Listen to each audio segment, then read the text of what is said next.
Once upon a time, there was a man named Obinna. He was one of those rare people who made money quietly and helped others without shouting about it.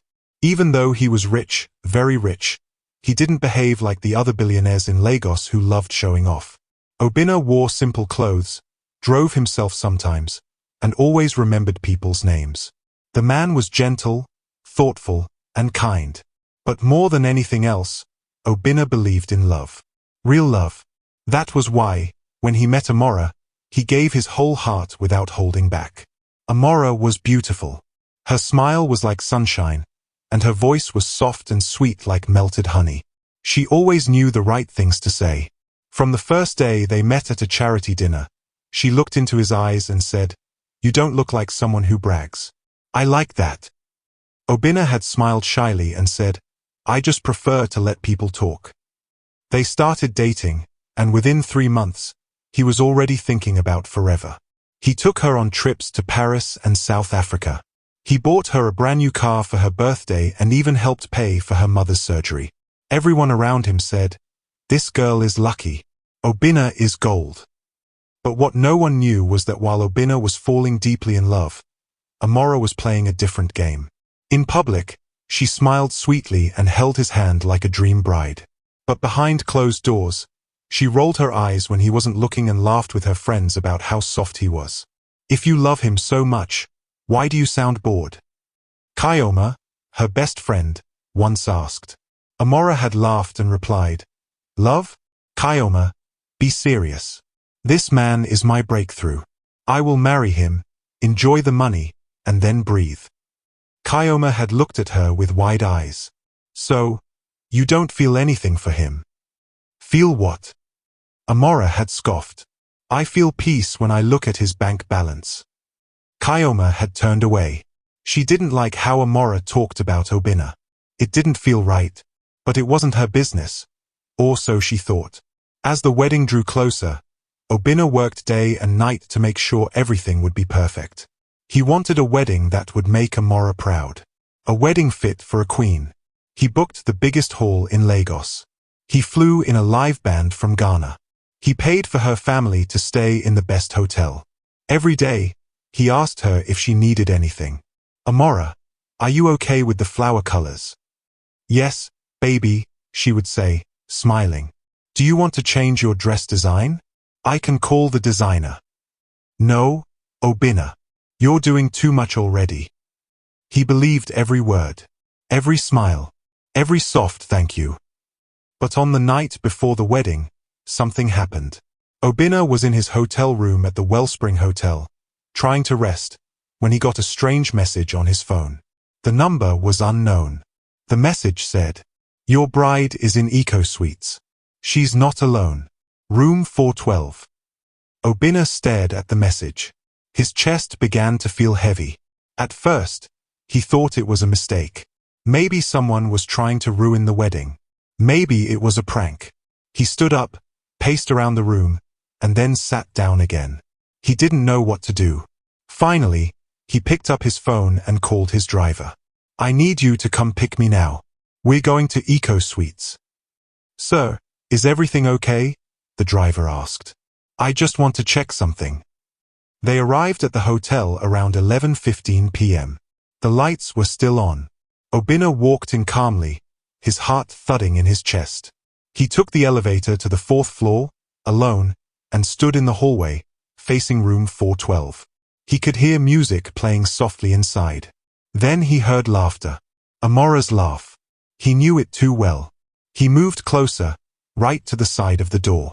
The door wasn't locked fully. It was slightly open. What he saw through the crack broke his heart into pieces. Amora was in lingerie. She was sitting on top of a man, legs wrapped tightly around his waist. She was kissing him like her life depended on it. Obinna's hands began to shake, but he didn't make a sound. "I missed you," the man said, chuckling. "I missed you too," Amora replied breathlessly. "I hate pretending with that soft fool. But tomorrow is the big day. Once I marry him and the money drops, we disappear." The man kissed her again. "You're sure he won't suspect?" "He worships the ground I walk on," Amora said proudly. He'll never know. Obinna stepped back slowly, like a man walking away from a fire he couldn't put out. He walked to the elevator. He didn't press the button for a long time. He just stood there, staring at the floor. His chest felt tight. His throat was dry. He had given this woman everything. And now, this? As he entered the car, his driver looked at him through the mirror. "Sir? Are you all right?" Obinna didn't answer immediately. After a few seconds, he whispered, "Drive." Back at the hotel, Obinna didn't sleep that night. He sat by the window, watching the sky change from black to purple to blue. As the sun began to rise, he made a phone call. "Kyoma, I need your help." "Obinna, it's 5:30 a.m. What's going on?" "I need you to record everything that happens at the wedding today. All of it. Every word, every face. Don't ask questions. Just trust me." "Okay," she said softly. "I trust you." "And Kyoma," he added, "thank you for being honest, even when it was hard." Kyoma didn't understand what he meant, but she could hear the sadness in his voice. He didn't shout. He didn't cry. But something inside Obinna had broken. And he wasn't going to let this wedding go the way they planned. Not anymore. Not after what he saw. Obinna didn't leave his hotel room for hours. After what he saw at Eco Suites, the woman he was supposed to marry kissing another man, whispering betrayal into his ears without knowing, something inside him turned cold. The morning sun was rising, but there was no joy in it. The light poured into his suite, touching the floor gently, but nothing felt warm. Obinna sat on the couch in silence. His phone lay beside him. He hadn't touched it since calling Kyoma. He couldn't. He didn't cry. He didn't scream. His eyes were dry, but his heart felt like it had been crushed in a fist. The pain sat quietly in his chest, refusing to move. "Why me?" he whispered to no one. He looked around the room.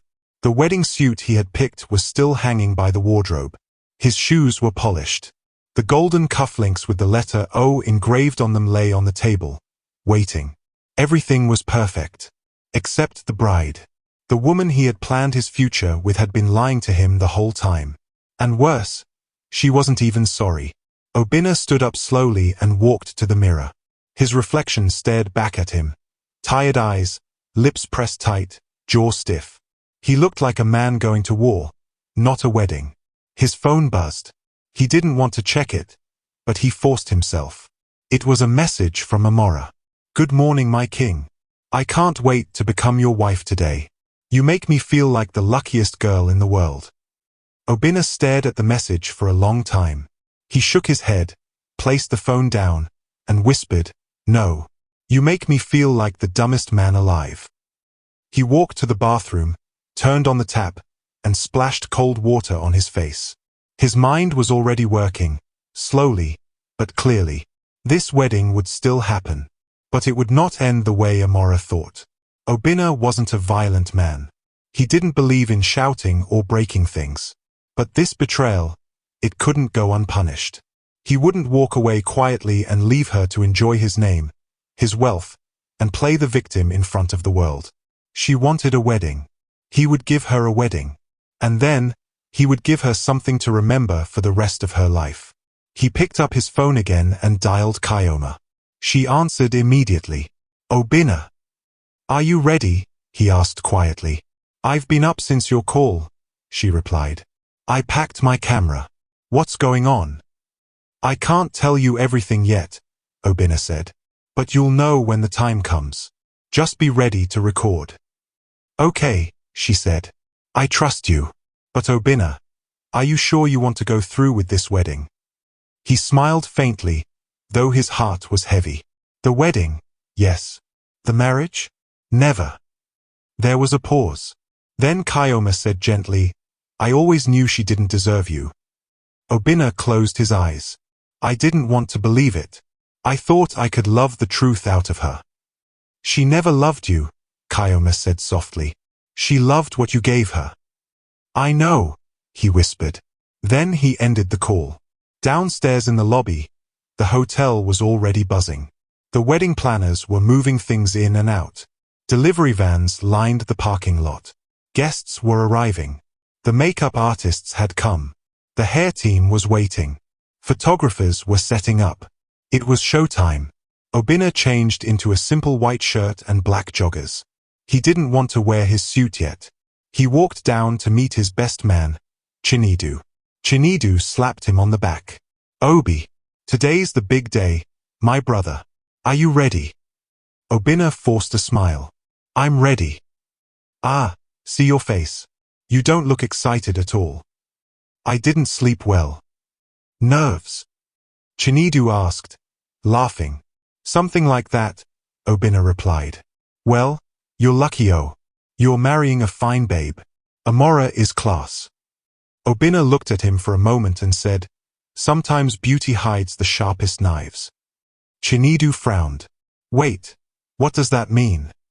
Obinna shook his head. Don't worry. Just make sure you're beside me when it's time for vows. Chinedu looked confused but nodded. No voila.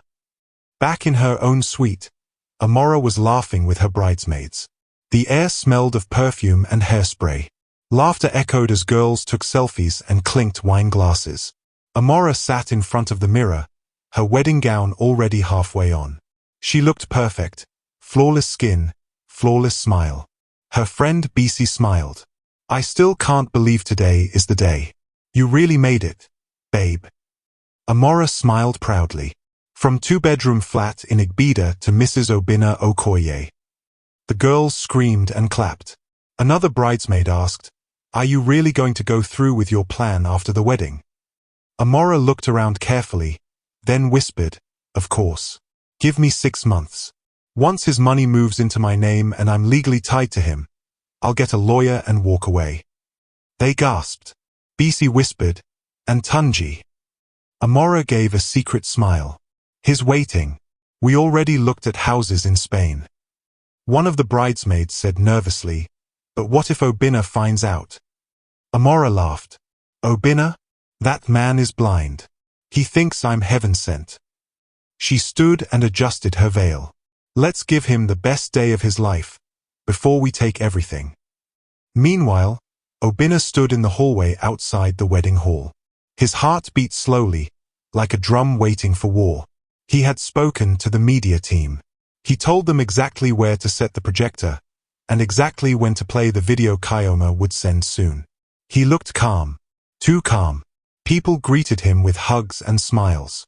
Congratulations. You're a lucky man. Your bride is a dream.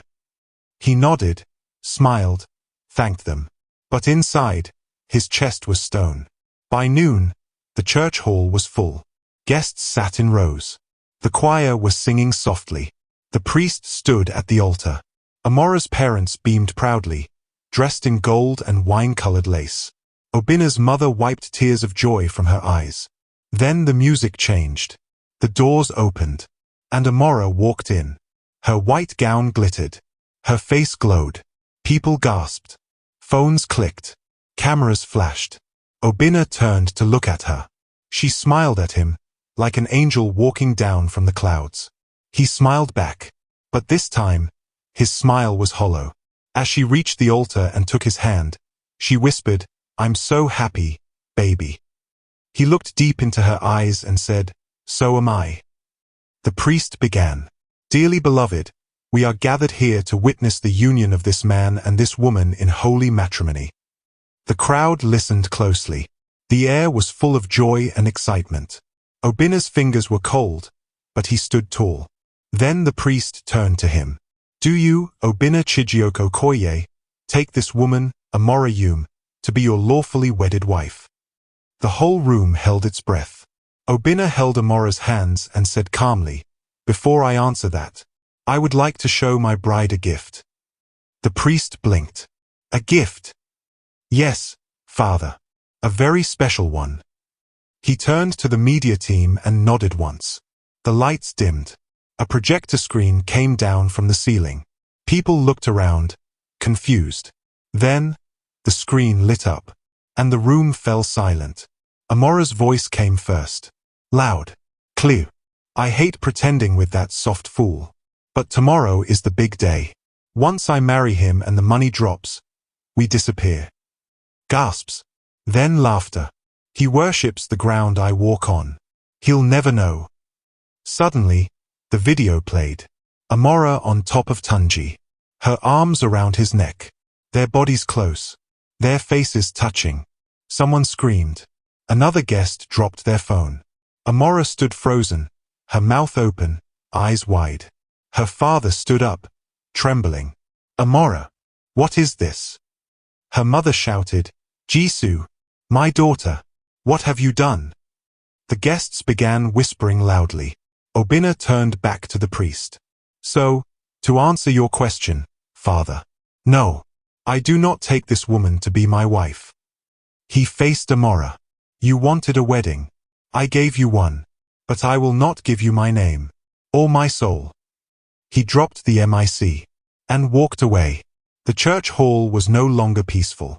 What was supposed to be a joyful wedding had turned into a battlefield of whispers, gasps, and eyes full of shock. The video was still frozen on the screen. Amora and Tanji, locked in a kiss, bodies pressed tightly together, her voice clearly saying, once the money drops, we disappear. People couldn't look away. Some guests had covered their mouths in horror. Others had started walking out slowly, whispering as they left. Obinna had walked out too, calmly, without a word. But Amora, she was still standing at the altar, frozen, her legs shaking, her face pale under her heavy makeup. The priest didn't know what to do. He looked at the crowd, then at Amora, then at the projector like he was still hoping someone would say it was all a joke. But it wasn't. Amora finally stepped back. Her heels clicked softly on the marble floor. Her breath came out in quick bursts. Turn it off, she whispered.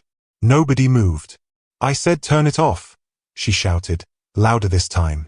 Still, no one moved. Not the media team. Not the guests. Not even the choir. Then Kyoma stood up from the second row. She had her phone in her hand, still recording. Amora saw her and snapped. You, she screamed. You did this. Kyoma didn't flinch. She stood tall, her voice calm. No, Amora. You did this. All I did was press record. You were always jealous of me, Amora barked. You wanted him for yourself. Kyoma's eyes burned, but her voice stayed steady. Obinna is a good man. You didn't just break his heart. You mocked him. You planned to destroy him. And now the truth is out. Amora turned to the guests. It's a lie. That video was edited. It's not real. A woman in the crowd shouted, so your face is fake too. Another added, this is why men don't trust women anymore. Her father stood up, his voice shaking. You embarrassed this family. In front of the whole world. Daddy, please. Amora cried. It was just a joke. Tanji means nothing to me. Please. Her mother grabbed her arm tightly. What were you thinking, Amora? After all this man has done for you. He paid for your surgery, your brother's school fees, your father's debts. I was confused, she stammered. Her mother's slap was loud. It echoed across the church like a gunshot. You're not confused, her mother hissed. You're wicked. Amora held her cheek. Her eyes filled with tears, but nobody moved to comfort her. She turned toward the church doors, but a few cameras blocked her path. Reporters had started arriving. The whispers had reached outside. And now, everyone wanted to catch a glimpse of the disgraced bride. She ran down the aisle, lifting her dress, stepping on the hem, nearly falling. The makeup artists and bridesmaids had disappeared. The choir had stopped singing. The priest slowly packed his Bible, not saying a word. Outside, the bright sun did nothing to hide the shame on her face. Photographers followed her. Amora, is it true you cheated on your groom? Who is Tanji? Were you really planning to run away after the wedding? She covered her face and shouted, Leave me alone. But the damage was already done. Meanwhile, Obinna sat in his black SUV, parked at the far end of the parking lot. The windows were tinted, so nobody could see him inside. He sat in silence, watching people leave the hall in groups. Some looked shocked. Others looked impressed. Many were just confused. Chinedu sat beside him, arms folded, lips pressed tight. After a long pause, he said, "Obinna, that was something else." Obinna didn't answer. Chinedu turned to him. "You planned all this." "I gave her what she wanted," Obinna said quietly. "A wedding she would never forget." Chinedu nodded slowly. "And what now?" Obinna finally looked up. His eyes were calm but sharp. "Now, I move on. Just like that. I won't cry for someone who laughed at my love. I won't bleed for someone who used me like a ladder." Chinedu sighed. "You're stronger than me, brother." Obinna opened the car door. "I have a press release to write." Chinedu followed. "Do you want help?" Obinna shook his head. "No, but I want you to post the video. Everywhere." Chinedu blinked. "You sure?" Obinna nodded. "People must know. Not just for me, but for every good man who has been fooled by a pretty face and soft lies." Chinedu stared at him. "This is going to shake the internet." "I want it to," Obinna said. "Let it shake." As they walked back toward the hall, most of the guests had already left. Some women were still gossiping by the entrance. Two older men stood near the garden, discussing what they had just seen. "That girl is wicked," one said. "That boy dodged a bullet," the other replied. Obinna passed them without a word. Kyoma stood by the side, waiting for him. When she saw him, her eyes softened. "Are you okay?" she asked. He gave her a tired smile. "I'm not okay, but I will be." She placed a hand on his shoulder. "I'm proud of you." He looked at her. "I didn't know who else to call." "I'm glad you called me," she said. "If it were someone else, they may have helped you hide it. But truth needs light." Obinna nodded. "Thank you." They walked into the empty hall together. The projector was still up. The screen was blank now. Just a white cloth hanging like a ghost of what had just happened. Obinna sat on the front pew. Kyoma sat beside him. "I wanted to marry her so badly," he said. "Not because of her beauty, but because I thought she made me feel whole." Kyoma looked at him carefully. "You don't need someone to make you whole. You need someone who doesn't tear you apart." Obinna laughed softly. "That's true." There was silence for a while. Then he said, "You always warned me." "I tried," she said gently. "But when someone is in love, their ears stop working." He smiled. "Mine were deaf." They sat there for a long time, not talking, just breathing. Then Obinna stood. "I think I need air." They walked outside. The photographers had left. The staff were packing things. Chairs were being folded. The golden wedding arch was already being taken down. What was meant to be the happiest day of his life had become the loudest lesson of his life. Obinna looked up at the sky. It was clear. The clouds had moved. The sun was bright. He closed his eyes for a moment and whispered, "Thank you, God, for showing me the truth before it was too late." Kyoma heard him and nodded quietly. They stood side by side. Not lovers. Not strangers. Just two people who knew what pain looked like, and what truth sounded like. And even though Obinna's heart was broken, there was something in the way he stood, tall, strong, unshaken, that made it clear. This was not the end of his story. It was just the beginning of a better one. Obinna stood by the church entrance, watching the workers take down what was left of the wedding decorations. The golden arch where he was supposed to kiss his bride was now being folded and tied like something useless. The white chairs that held over 200 people just an hour ago were stacked one by one, like nothing big had happened there. Even the red carpet was being rolled back. But to Obinna, everything still felt loud. Even silence had noise now. He closed his eyes for a moment. The picture of Amora with Tanji, the way she kissed him, the way she laughed while planning to use and dump him, still played in his head like a movie that refused to end. His phone vibrated. He pulled it out of his pocket slowly and checked the screen. It was Chinedu. Obinna answered. "Guy," Chinedu said, The video has reached Twitter. It's everywhere. Obinna's voice was calm. Good. Instagram too. Blogs have picked it up. They're calling it the wedding scandal of the year. I expected that, Obinna said. Let them see what love turns into when lies are planted in it. Chinedu was quiet for a moment, then said, Obi, are you okay?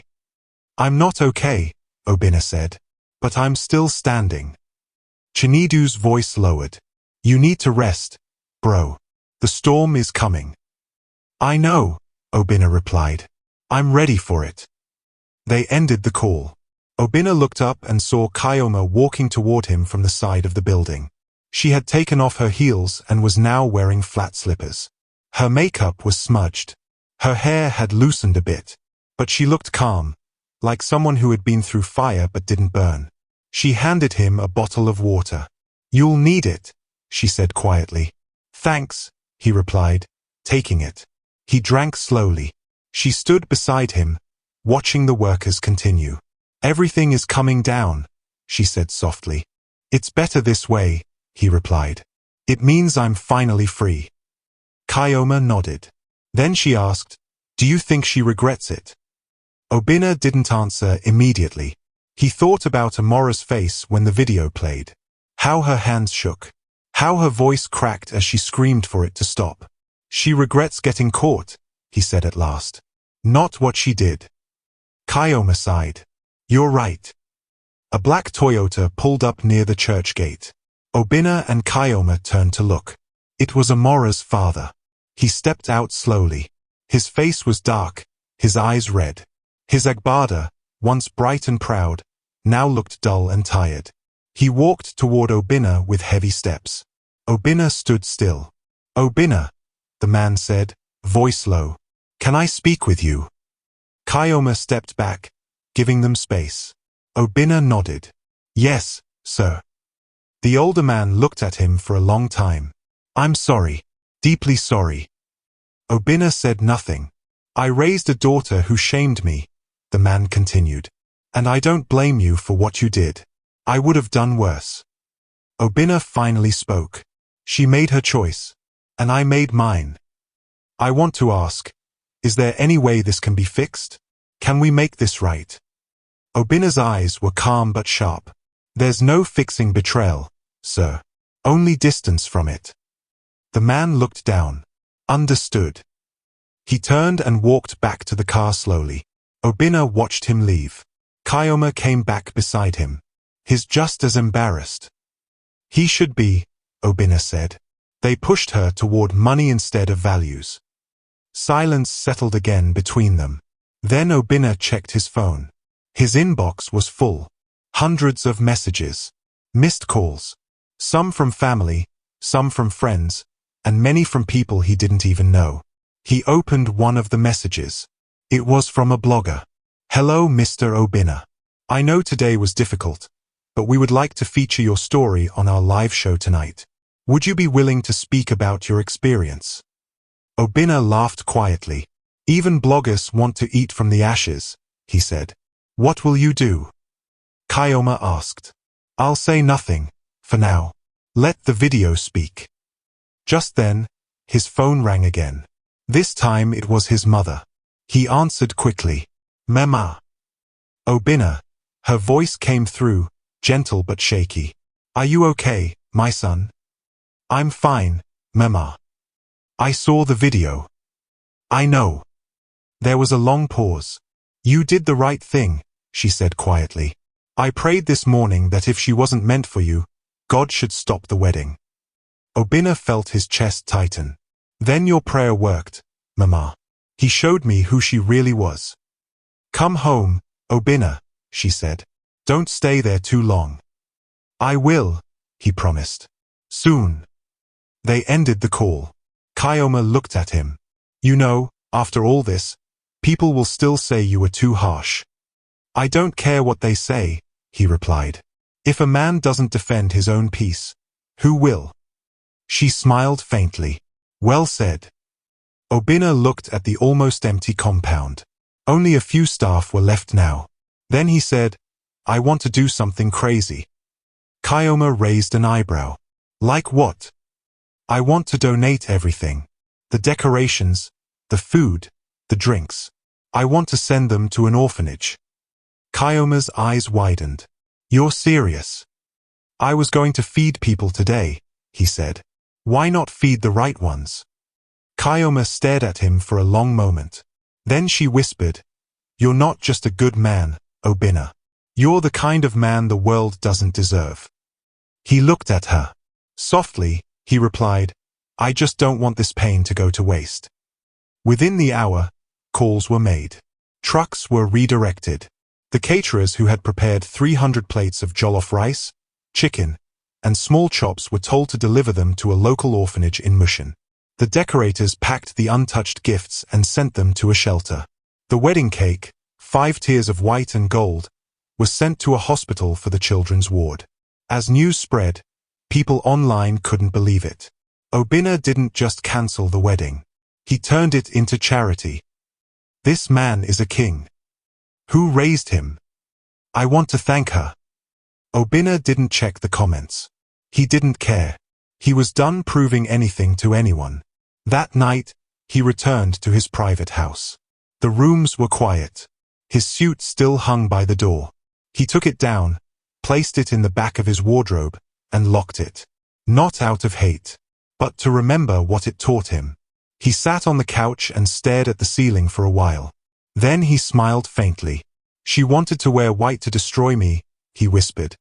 But I wore silence to set myself free. He stood up, walked to the window, and watched the stars. His heart was bruised, but it was still beating. His love had been wasted on the wrong person, but he still had love to give. Just not to Amora. Never again. The next morning, Lagos woke up buzzing. News of the wedding that ended in disgrace had flooded every corner of the internet. People on Instagram, Twitter, Facebook, even WhatsApp groups, were all talking about one thing. Obinna and Amora. The groom who exposed his cheating bride. The bride who kissed her ex the night before her wedding. By 9 a.m., the video had been viewed over 6 million times online. Blogs carried headlines like, Watch, Groom exposes bride with hotel video at the altar. What a woman did for money will shock you. Meet Obinna, the groom who walked away with class. It wasn't just the video anymore. It was the pictures too. Amora's stunned face. Obinna walking out in his white suit, calm like a king. The church full of guests with open mouths. Even Kyoma's tearful eyes caught the camera's attention. Everybody had something to say. Some blamed Amora. Some praised Obinna. And some just wanted more gossip. But while the world talked, Amora was hiding. She sat on the edge of her hotel bed, still wearing the wrinkled robe from the night before. Her wig was off. Her makeup had smudged into dark lines under her eyes. Her phone kept ringing, but she didn't pick. The room was quiet except for the sound of her shaky breath. Her mother banged on the door again. Open this door now, Amora. Leave me alone, she shouted. You disgraced us, her mother screamed from outside. Do you know what people are saying about you? Your father can't even go outside. Amora pressed her palms over her ears. I didn't ask for this, she cried. It wasn't supposed to go like this. Then how was it supposed to go? Her mother yelled. Amora stood up and kicked the table. A glass cup shattered. She walked to the mirror and stared at herself. This is all Tanji's fault, she muttered. He said everything would be fine. He said I could marry Obinna, take the money, then leave quietly. She picked up her phone, hands trembling. She dialed Tanji's number. It rang, and rang. No answer. She called again. Still no answer. She threw the phone on the bed and screamed. Then she snatched her bag, pulled out her ATM cards, passports, and cash. Her hands were moving fast now. Her mind was racing. She had to leave. People would find her. Reporters. Friends. Even strangers who had seen the video. She couldn't face them. She grabbed her charger, stuffed clothes into a small box, and ran out of the room. Her mother saw her and grabbed her arm. Where are you going?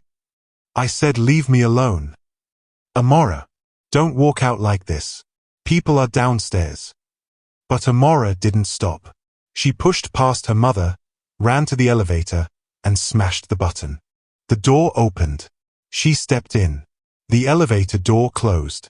Downstairs, as she walked toward the exit, people turned and stared. That was her. The bride from the viral video. 2 men whispered. She's even more wicked-looking in real life. Another woman snapped a picture. Amora covered her face and rushed outside. The sun was too bright. Her shame felt heavier under it. She waved down a taxi and jumped in. Just drive, she told the driver. Where to, madam? Anywhere but here. She sat back and pulled her hood over her head. Her hands were cold. Her heart was pounding. She picked up her phone again. She called Tanji. Still no answer. She opened WhatsApp. Tanji last seen. 7:15 a.m. She sent him a voice note. Tanji, where are you? This wasn't the plan. Everyone is blaming me. I need to see you. Nothing. Then her eyes widened. His profile picture was gone. She checked again. Blocked. No, no, no, she whispered. She tried calling again, this time with a different number. This number is no longer reachable. She stared at the screen, frozen. Tanji had disappeared, vanished, taken what little dignity she had left, and run. Back at Obinna's estate, the gate man opened the door quietly as Obinna walked out for a morning walk. His hoodie was pulled low, his steps slow, but his face calm. Kyoma drove in at the same time. She parked and came out holding a paper bag. I brought you breakfast, she said. Obinna smiled faintly. Thank you.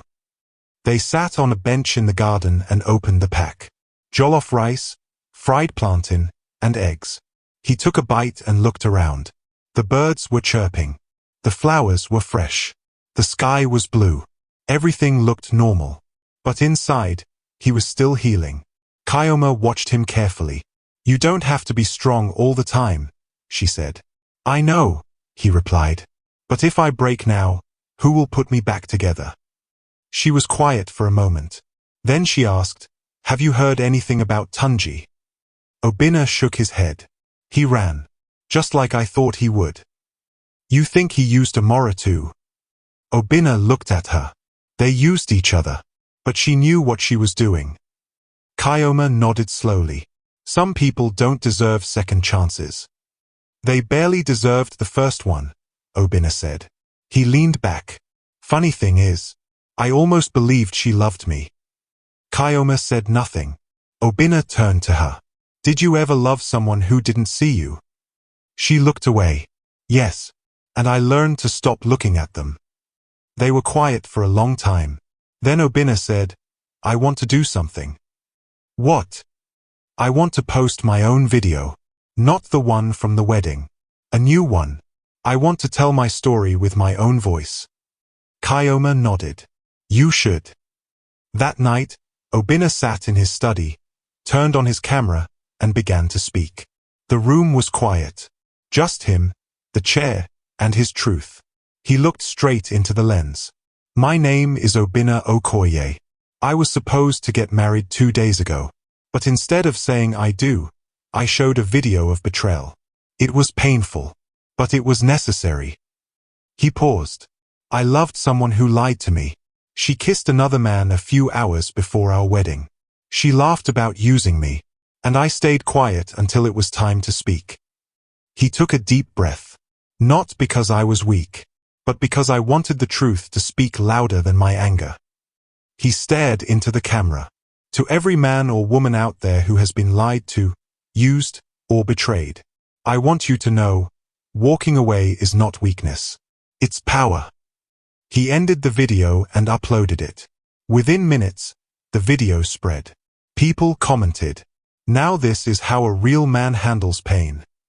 Obinna is teaching us what self-respect looks like. Please protect this man at all cost. While Obinna's video was spreading peace, Amora's face was being printed on magazine covers with bold red titles. Gold Digger Bride Caught on Wedding Day. She cheated before saying I do. She had tried calling people for help, Nobody answered. Her bridesmaids stopped replying. Her cousins avoided her. Even her aunt, who once bragged about her beauty, told others, "We warned her," but she didn't listen.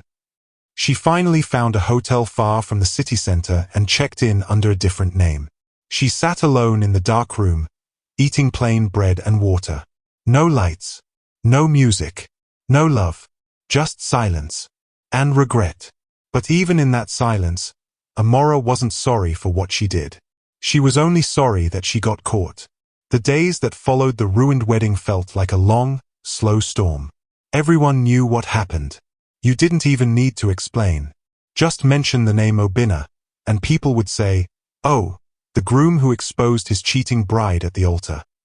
It was like the world had taken sides, and almost everyone stood behind Obinna. Bloggers called it the classiest breakup ever. Online groups shared his video with titles like "This is what self-respect looks like." Even radio shows were talking about it. But while people clapped for Obinna, Amora was sinking. She stayed locked in the small hotel room she rented under a fake name. The room was hot and smelled like dust. The air conditioner barely worked. The bed sheets were old and itchy. Nothing felt clean. But she didn't care. She lay on the bed all day, staring at the ceiling.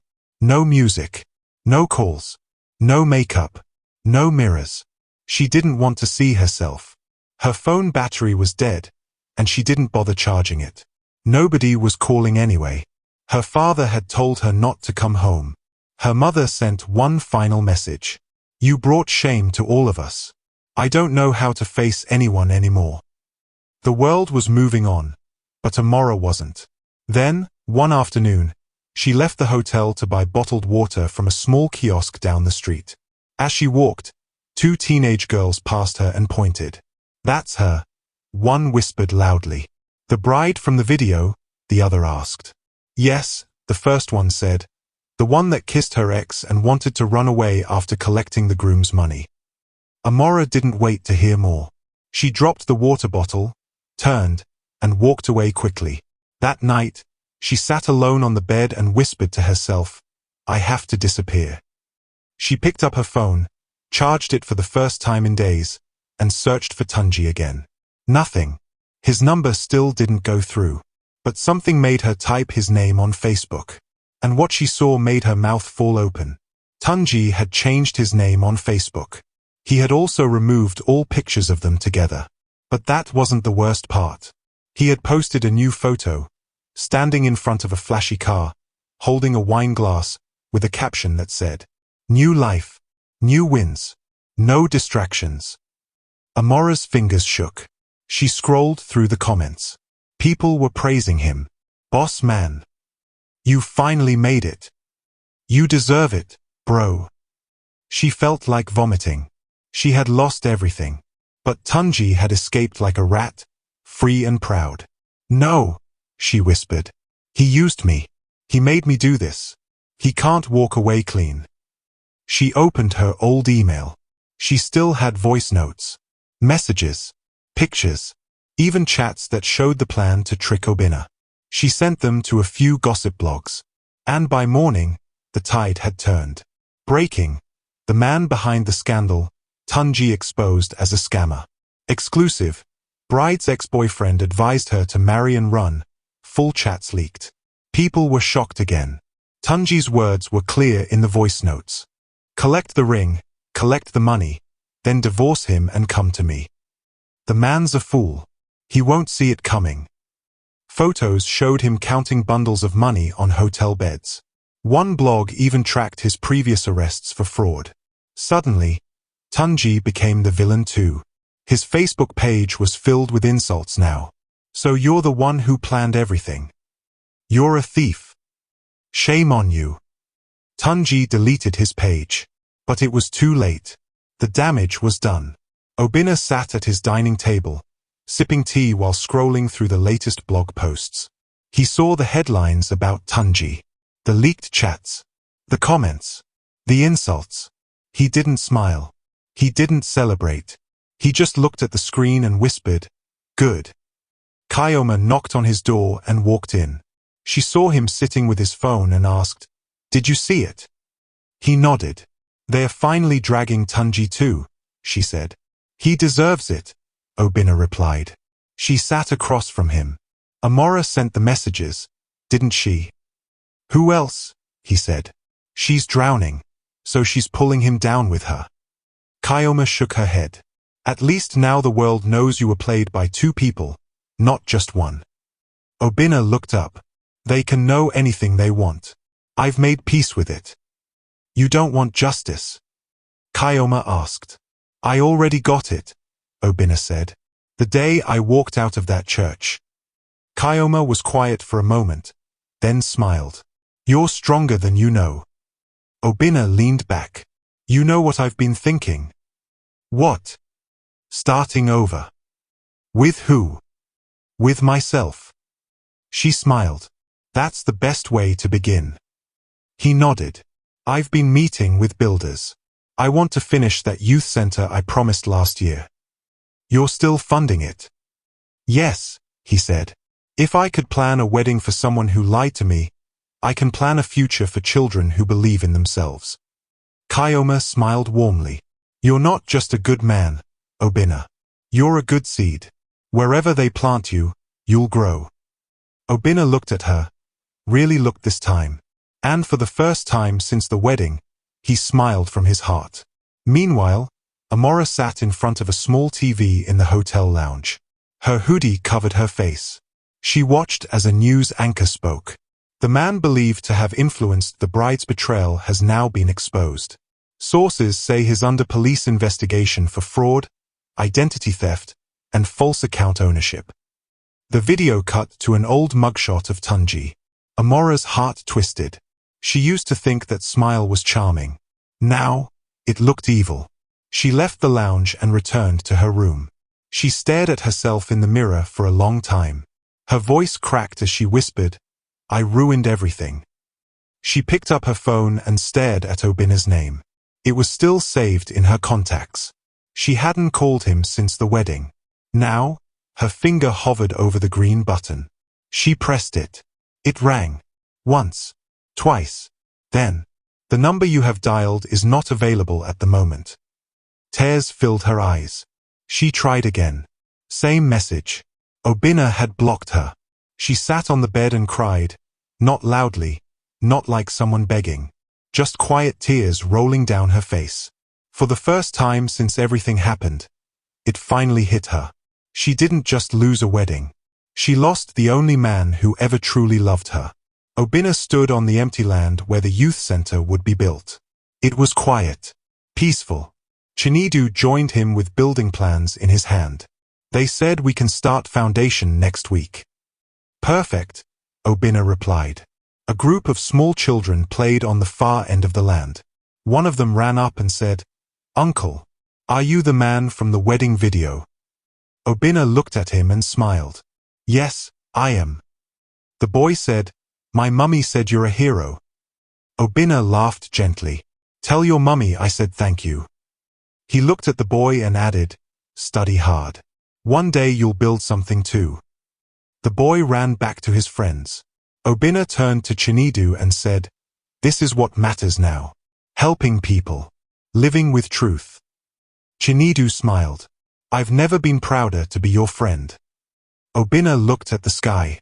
The sun was setting, painting everything gold. And for the first time in weeks, his heart felt light. It had been 3 weeks since the wedding that never happened. The world had started to calm down. The noise online was slowing. News stories had taken over the blogs, politicians, celebrity breakups, and business deals. But for Obinna, life wasn't just moving, it was rebuilding. He now woke up early, took long walks through his compound, drank ginger tea, and sat quietly in his study to read. He hadn't touched his wedding suit again. It was still locked away in the back of his wardrobe, untouched like an old chapter. But something had changed in him. He didn't walk with pain in his chest anymore. He wasn't angry. He wasn't bitter. He was free. And that freedom made space for something new. That morning, Obinna stood in the garden trimming the flowers himself. The sun was out but not too hot. A light breeze passed through the trees, brushing the leaves like a soft whisper. Kyoma pulled up in her small Toyota. She stepped out wearing jeans and a t-shirt, holding a folder in one hand and a bag of fruits in the other. "You're turning into a gardener now?" she asked, smiling as she walked up to him. Obinna looked up and wiped his forehead. "I like doing it. It's quiet." Kyoma handed him the bag. "Mangoes and oranges. Fresh from the market." He smiled. "You're spoiling me." "You deserve it," she said. They walked to the back veranda and sat on the wooden bench under the shade. Obinna opened the folder she brought. It had the final designs for the youth center. Kyoma had helped gather everything: architect drawings, school plans, even a small library proposal. "I wanted to make sure you saw this before I submitted it," she said. Obinna flipped through the papers slowly. His eyes moved from one page to another. After a while, he looked at her. "You really believe in this project, don't you?" he asked. "I believe in you," she replied. There was a pause between them. A warm silence. Not awkward. Just full of meaning. Obinna placed the folder down and looked at her properly. He studied her face, the way her eyes moved gently, the way her lips curved when she smiled, the peace she carried. "Kyoma," he said quietly, "do you know I didn't expect you to stay?" She blinked. "Why?" "After everything that happened, I thought most people would disappear. People always run when things get messy." She leaned forward. "But I'm not most people." He nodded. "You've been here through it all." She smiled. "I was always here. You just didn't see me." That line hit something deep in him. His heart stirred, not in pain, but something softer, like the start of something new. Before he could speak, his phone rang. He glanced at the screen. Unknown number. He answered. "Hello." The voice on the other end was soft, shaky, familiar. "Obinna, it's me, Amora." His body froze. Kyoma noticed the change in his face. "I just wanted to hear your voice," Amora said. Obinna stood up slowly and walked a few steps away. His back faced Kyoma now. "Why are you calling me?" he asked, his voice calm but firm. "I've been trying to reach you," she said. "You blocked me." "Yes. For peace." "Obinna, I know I don't deserve it, but please, can I just talk to you?" He closed his eyes and breathed in. "I'm listening." "I messed up," Amora said. "I know. I know what I did hurt you. I was stupid. I let greed and pressure blind me. But I swear to you, I never planned to fall so deep into it." Obinna didn't say anything. Amora continued, her voice cracking. "I've lost everything. My family doesn't talk to me. Tanji is gone. People insult me every day. I'm alone." Obinna replied gently, "Choices have consequences, Amora." "I know," she whispered. "But please, I just need a chance to say I'm sorry. Face to face. Please, just give me 10 minutes. Obinna thought for a long moment. "Tomorrow, 10 a.m. Grace Garden Cafe. Public place." Amora let out a breath. "Thank you. Thank you so much." He ended the call and turned around. Kyoma was still seated, quiet. He walked back slowly. "Was that her?" she asked. "Yes." "She wants to see you." "Yes." Kyoma's face didn't change, but her eyes dropped slightly. Obinna sat beside her. "I'm not meeting her to return to the past," he said softly. "I'm meeting her to close the door myself." Kyoma looked at him again, this time with full understanding. She nodded. "I get it," she said. "You want peace, not answers." "Yes," he replied. "I already have the truth. Now I want the ending to be mine." The next morning, Obinna arrived at Grace Garden Cafe before 10. He picked a quiet table near the window.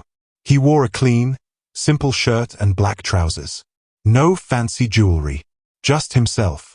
At exactly 10:02, Amora walked in. She wore a long dress. Her face was bare, no makeup. Her shoulders were hunched. Her eyes were tired. She spotted him and walked over slowly. "Hi," she said. Obinna nodded. "Sit." She sat down and looked at him for a moment. "You look well," she said. "You look different," he replied. They were both silent. Then Amora started. "I don't know where to begin." "Begin with what you came to say." "I'm sorry, Obinna," she said. "I know that doesn't fix anything. But I needed to say it. I betrayed someone who loved me with his whole heart. You didn't deserve what I did." Obinna nodded. "I agree. I was wrong. And I lost something I may never find again." He looked into her eyes. "You didn't just lose me, Amora. You lost yourself. And now, you're trying to find what's already gone." Tears filled her eyes. "Do you hate me?" "No," he said softly. "I don't hate you." She looked surprised. "I don't carry hate," he continued. "I carry lessons." She wiped her eyes. "Thank you for meeting me." "I didn't meet you for you," he said. "I met you for me. So I could forgive you fully and let you go." She nodded slowly. "Is there any hope for us?" she asked. Obinna shook his head. "That door is closed. I won't walk back into pain." More tears rolled down her cheeks. "I wish I could go back," she said. "But we're here now," Obinna replied. "And here is where we start over, just not together." Amora lowered her head. After a long pause, she stood up. "Goodbye, Obinna." "Goodbye, Amora." She walked out of the cafe. Obinna sat still, breathing slowly. His heart was not heavy. This time, it was light. He paid the bill and walked outside into the sun. That evening, Obinna returned home and found Kyoma sitting on the porch with 2 cups of tea. "I thought you might need this," she said. He smiled and sat beside her. She came. She cried. She apologized. Kyoma listened quietly. "I forgave her," he added. "But I made it clear it's over." Kyoma smiled. "I knew you would." Obinna looked at her for a moment. Then he asked, "Can I ask you something?" "Of course." "Why did you stay?" Kyoma thought for a moment. Then she said, "Because when the storm came, I saw who you really were. And that person was worth standing beside." Obinna looked down, then back up. "Kyoma, have you ever thought about us?" She didn't answer right away. Then she said, "I used to, but I buried it when you got engaged." "And now?" She looked into his eyes. "Now, I'm ready to think about it again. If you are." Obinna reached out and took her hand. "I am." They sat there, fingers locked, sipping tea under the soft evening light. The past was gone. The pain had passed.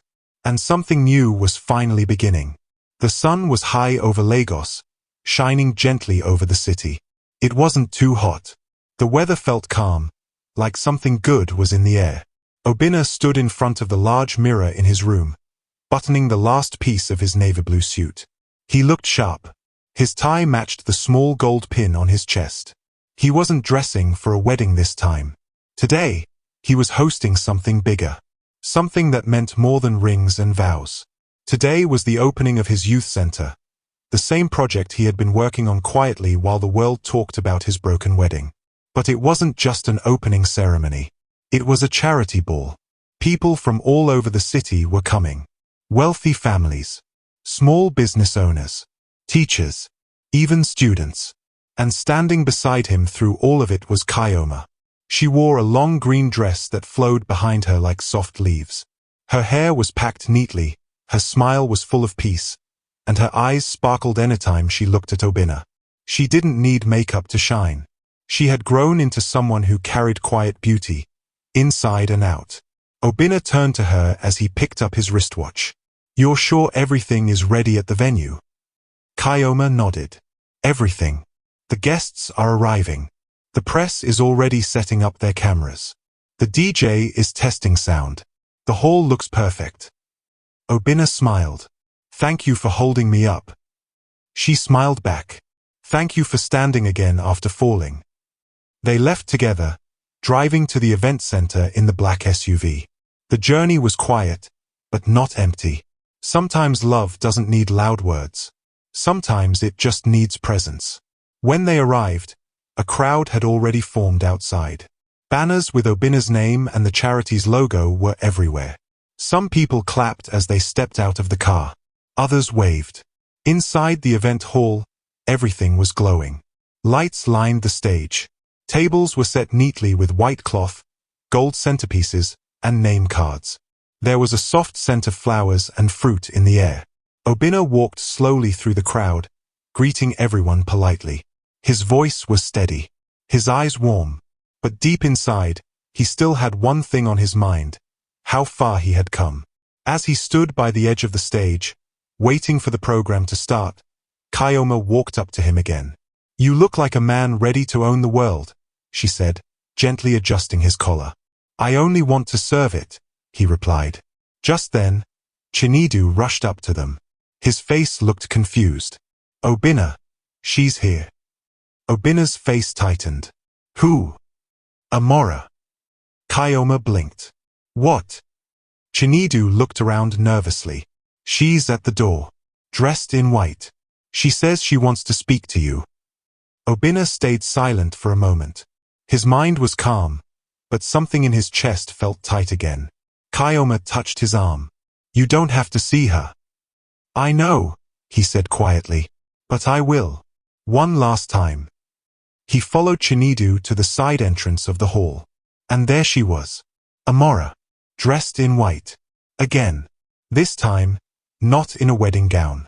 Just a simple dress that looked like it used to be expensive, but now hung on her like borrowed clothes. Her hair was tied back. Her makeup was plain. She held a small purse in her hand, shaking slightly. She looked up and saw him. "Obinna," she whispered. "Please, just 5 minutes." He nodded once and stepped outside with her. They stood under a tree, where the noise of the event couldn't reach them fully. "I heard about the charity," Amora said. "I saw the flyers online. I didn't want to come. I told myself I wouldn't. But something pulled me here." Obinna stayed quiet. She looked up at him. "I lost everything, Obinna. My home, my friends, my name. But most of all, I lost the only man who ever truly saw me. The one who loved me before I even knew how to love." She stepped closer. "I know I can't fix it. I know I hurt you. But I had to try, one last time, to say something I didn't say properly before." "What's that?" Obinna asked, his voice calm. "I'm sorry," she said. "Not just for the betrayal, but for not recognizing your worth. You were the blessing I prayed for, and I treated you like a backup plan." Obinna's eyes stayed on her. His face didn't move. "You can hate me if you want. You can walk away again. But I had to say it. Obinna. I had to tell you that I've changed." Obinna breathed in, then out. "I don't hate you, Amora. I never did. But I won't walk with someone who only wants me when the world leaves them behind." Tears rolled down her cheeks. "Do you love her?" Obinna knew who she meant. He nodded. "Yes, I do." Amora wiped her face, slowly. "Then I won't stay," she said. Obinna didn't stop her. He didn't offer a hug.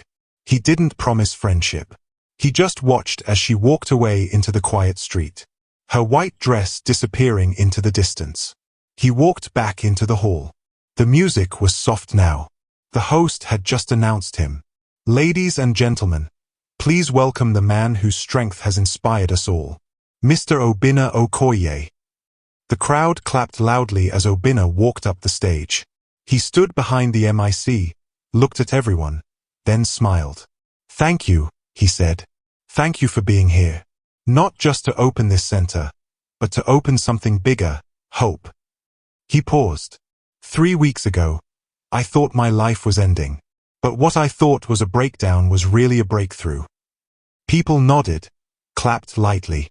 This center is not just a building. It's proof that pain doesn't have to end us. It can build us. It can lead us to better. More claps. He smiled again and looked across the room. And there she was, Kyoma, in the front row, smiling at him, with eyes full of pride. He stepped down from the stage after the speech and walked straight to her. She stood, and he took her hand. "Kyoma, he said softly. I don't want to wait anymore. She looked at him, heart pounding. Wait for what? He pulled something from his jacket pocket. Not a ring, but a small, folded note. He handed it to her. She opened it. It read, "Will you build this life with me?"